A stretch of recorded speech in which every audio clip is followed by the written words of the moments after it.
Hi friends, ಎಲ್ರಿಗೂ ನಮಸ್ಕಾರ. ನಾನು ನಿಮ್ಮ ಕಾವ್ಯ. ಫ್ರೆಂಡ್ಸ್, ನಾನಿವತ್ತು ನಮ್ಮ ಮಂಡ್ಯ ಸ್ಟೈಲಲ್ಲಿ ಉಪ್ಪು ಸಾಂಬಾರು ಮಾಡೋದು ಹೇಗೆ ಅಂತ ಹೇಳ್ಕೊಡ್ತಾ ಇದ್ದೀನಿ. ಅದಕ್ಕೂ ಮುಂಚೆ ನನ್ನ ಚಾನಲ್ ಯಾರ್ಯಾರು ಸಬ್ಸ್ಕ್ರೈಬ್ ಮಾಡಿಲ್ಲ, ಸಬ್ಸ್ಕ್ರೈಬ್ ಮಾಡಿ ಫ್ರೆಂಡ್ಸ್. ಇವಾಗ ಮೊದಲಿಗೆ ನಾನು ಅಲಸಂದೆ ಕಾಳನ್ನ ತೊಗೊಂಡಿದ್ದೀನಿ. ನೀವು ಯಾವ ಕಾಳನ್ನಾದರೂ ತೊಗೋಬೋದು. ಅಲಸಂದೆ ಕಾಳು, ಹುರುಳಿಕಾಳು, ಇಲ್ಲ ತೊಗರಿ ಕಾಳು ಯಾವುದಾದ್ರೂ ತೊಗೊಳ್ಳಿ. ಅಲಸಂದೆ ಕಾಳನ್ನ ತೊಳೆದಿಟ್ಕೊಂಡಿದ್ದೀನಿ. ನಿಮಗೆ ಕ್ವಾಂಟಿಟಿ ಎಷ್ಟು ಬೇಕೋ ನೀವು ಅಷ್ಟು ತೊಗೊಳ್ಳಿ. ನಮಗೆ ಇಷ್ಟು ಸಾಕಾಗುತ್ತೆ, ಒಂದು ಕಪ್, ಅದಕ್ಕೆ ಅಷ್ಟು ತೊಗೊಂಡಿದ್ದೀನಿ. ನೋಡಿ, ಇವಾಗ ಇದನ್ನು ಒಂದು ಕುಕ್ಕರ್ಗೆ ಹಾಕ್ಕೊಂಡು ಅದಕ್ಕೆ ಸ್ವಲ್ಪ ನೀರು ಹಾಕ್ಕೊಂಡು, ನೀರು ಎಷ್ಟು ಬೇಕೋ ಅಷ್ಟು ಹಾಕ್ಕೊಳ್ಳಿ. ಮತ್ತು ಅದಕ್ಕೆ ರುಚಿಗೆ ತಕ್ಕಷ್ಟು ಉಪ್ಪು ಇಷ್ಟು ಹಾಕ್ಕೊಂಡು ಸ್ಟವ್ ಮೇಲಿಟ್ಟು ಒಂದು 5 ವಿಸಲ್ ಹೊಡೆಸ್ಕೊಳ್ಬೇಕು. ಇದು ಒಣಗಾಳಾಗಿರೋದ್ರಿಂದ ಬೇಗ ಬೇಯೋದಿಲ್ಲ, ಅದಕ್ಕೆ 5 ವಿಸಲ್ ಹೊಡೆಸ್ಕೊಳ್ಳಿ. ಈಗ ಇದು 5 ವಿಸಲ್ ಆಗಿದೆ. ನೆಕ್ಸ್ಟು ಇದು ಖಾರಕ್ಕೆ ಏನು ಹಾಕೋಬೇಕು ಅಂತ ಹೇಳ್ತೀನಿ. ಒಣಮೆಣ್ಸಿಕಾಯಿ ಇಲ್ಲ ಹಸಿಮೆಣ್ಸಿಕಾಯಿ ತೊಗೊಳ್ಳಿ. ನಾನು ಹಸಿಮೆಣ್ಸಿಕಾಯಿ ತೊಗೊಂಡಿದ್ದೀನಿ. ನೀವು ಬೇಕಂದರೆ ಒಣಮೆಣ್ಸಿಕಾಯಿ ತೊಗೊಂಡು ಹುರ್ಕೊಳ್ಳಿ. ಈ ಥರ ಹುರ್ಕೊಳ್ಬೇಕು. ನೆಕ್ಸ್ಟ್ ಅದಕ್ಕೆ 1 ಸ್ಪೂನ್ ಜೀರಿಗೆ, 1 ಸ್ಪೂನ್ ಮೆಣಸು, ಕರಿಮೆಣಸು, ಮತ್ತು 1-2 ಬೆಳ್ಳುಳ್ಳಿ, ಸ್ವಲ್ಪ ಕೊತ್ತಂಬರಿ ಸೊಪ್ಪು, ಸ್ವಲ್ಪ ಕರಿಬೇವು, ಇಷ್ಟನ್ನು ಎತ್ತಿಟ್ಕೊಂಡಿದ್ದೀನಿ. ಇವೆಲ್ಲವನ್ನು ಈಗ ಹುರ್ಕೊಂಡಿರೋ ಮೆಣಸಿನ್ಕಾಯಿ, ಕೊತ್ತಂಬರಿ ಸೊಪ್ಪು, ಮತ್ತು ಜೀರಿಗೆ, ಮೆಣಸು, ಬೆಳ್ಳುಳ್ಳಿ, ಕರಿಬೇವು, ಮತ್ತು ಅದಕ್ಕೆ ರುಚಿಗೆ ತಕ್ಕಷ್ಟು ಉಪ್ಪು ಎಲ್ಲವನ್ನು ಹಾಕ್ಕೊಂಡು ಸ್ವಲ್ಪ ನೀರು ಹಾಕ್ಕೊಂಡು ಅದನ್ನು ಸಣ್ಣಗೆ ರುಬ್ಕೊಳ್ಬೇಕು. ಚೆನ್ನಾಗದು ನುಣ್ಣಗಾಗಬೇಕು, ಆ ರೀತಿ ರುಬ್ಕೊಳ್ಳಿ. ಇವೆಲ್ಲವನ್ನು ಹಾಕ್ಕೊಂಡು ಇವಾಗ ರುಬ್ಕೊಳ್ಳಿ. ನೋಡಿ, ನಾನಿವಾಗ ಇದನ್ನು ರುಬ್ಕೊಳ್ತಾ ಇದ್ದೀನಿ.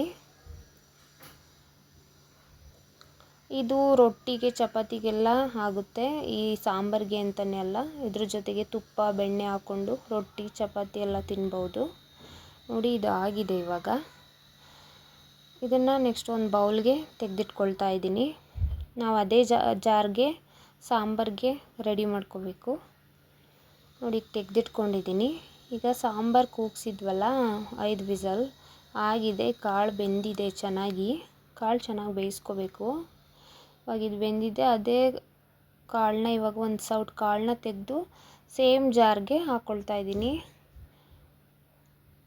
ನೋಡಿ, ಒಂದು ಸೌಟ್ ಕಾಳು ಹಾಕ್ಕೊಂಡಿದ್ದೀನಿ. ಅದ್ರ ಜೊತೆಗೆ ಒಂದು ಸ್ವಲ್ಪ ಕೊತ್ತಂಬರಿ ಸೊಪ್ಪು ಹಾಕ್ಕೊಳ್ತಾ ಇದ್ದೀನಿ. ಹಾಗೆ ಒಂದು 1/2 ಸ್ಪೂನು ಜೀರಿಗೆ ಹಾಕ್ಕೊಳ್ತಾ ಇದ್ದೀನಿ. ನೀವು ಬೇಕಾದರೆ ಸ್ವಲ್ಪ ಮೆಣಸಿನ್ಕಾಯಿ, ಬೆಳ್ಳುಳ್ಳಿ ಹಾಕ್ಕೋಬೋದು.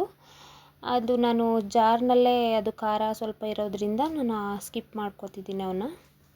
ಈಗ ಸ್ವಲ್ಪ ಇದಕ್ಕೆ ನೀರು ಹಾಕ್ಕೊಂಡು ಚೆನ್ನಾಗಿ ರುಬ್ಕೊಳ್ಳೋಣ. ನೋಡಿ, ಈಗ ಇದನ್ನು ನಾನು ರುಬ್ಕೊಳ್ತಾ ಇದ್ದೀನಿ.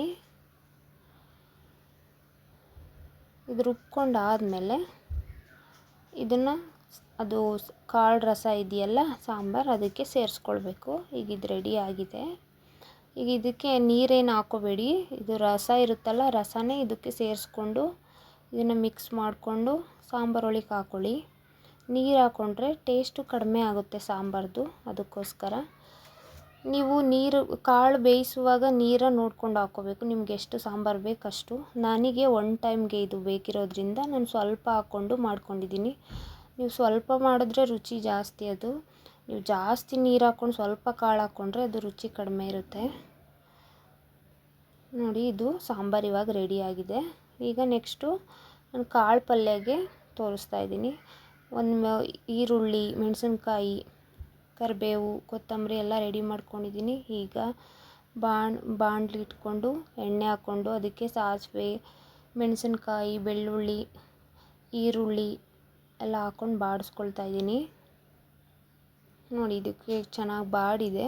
ಇವಾಗ ಇದಕ್ಕೆ ಕೊತ್ತಂಬರಿ ಸೊಪ್ಪು ಹಾಕ್ಕೊಂಡು ಬಾಡಿಸ್ಕೋಬೇಕು. ಈ ರೀತಿ ಬಾಡಿಸ್ಕೊಂಡಾದ್ಮೇಲೆ ಕಾಳು ಎತ್ತಿಟ್ಕೊಂಡಿರ್ತೀವಲ್ಲ, ಅಲಸಂದೆ ಕಾಳು, ಅದನ್ನು ಹಾಕ್ಕೊಳ್ಬೇಕು. ಹಾಕ್ಕೊಂಡು ಇದನ್ನು ಚೆನ್ನಾಗಿ ಮಿಕ್ಸ್ ಮಾಡ್ಕೊಳ್ಳಿ. ಈ ಥರ ಮಿಕ್ಸ್ ಮಾಡ್ಕೊಳ್ತಾ ಇದ್ದೀನಿ. ಅದಾದಮೇಲೆ ಲಾಸ್ಟಿಗೆ ಎಲ್ಲ ಚೆನ್ನಾಗಿ ಮಿಕ್ಸ್ ಆದಮೇಲೆ ಕಾಯಿ ತುರಿ ಹಾಕ್ಕೊಳ್ಬೇಕು. ಇದು ಟೇಸ್ಟು ಚೆನ್ನಾಗಿರುತ್ತೆ ಅಂತ ಹಾಕ್ಕೊಳ್ಳೋದು. ಬೇಡ ಅಂದರೆ ಸ್ಕಿಪ್ ಮಾಡ್ಕೊಳ್ಳಿ. ಕಾಯಿ ತುರಿ ಹಾಕ್ಕೊಂಡ್ರೆ ಪಲ್ಯಕ್ಕೆ ಚೆನ್ನಾಗಿರುತ್ತೆ ಟೇಸ್ಟು. ನೋಡಿ, ಇದು ಇವಾಗ ಕಾಳು ಪಲ್ಯ ರೆಡಿಯಾಗಿದೆ. ನೋಡಿ ಫ್ರೆಂಡ್ಸ್, ಈ ಥರ ನಮ್ಮ ಮಂಡ್ಯ ಸ್ಟೈಲಲ್ಲಿ ಉಪ್ಪು ಸಾಂಬಾರು, ಅದಕ್ಕೆ ಖಾರ ಮತ್ತು ಕಾಳು ಪಲ್ಯ ರೆಡಿಯಾಗಿದೆ. ಇದು ಮುದ್ದೆ ಮತ್ತು ಅನ್ನದ ಜೊತೆಗೆ ತುಂಬ ಟೇಸ್ಟಿಯಾಗಿರುತ್ತೆ. Thank you friends, bye.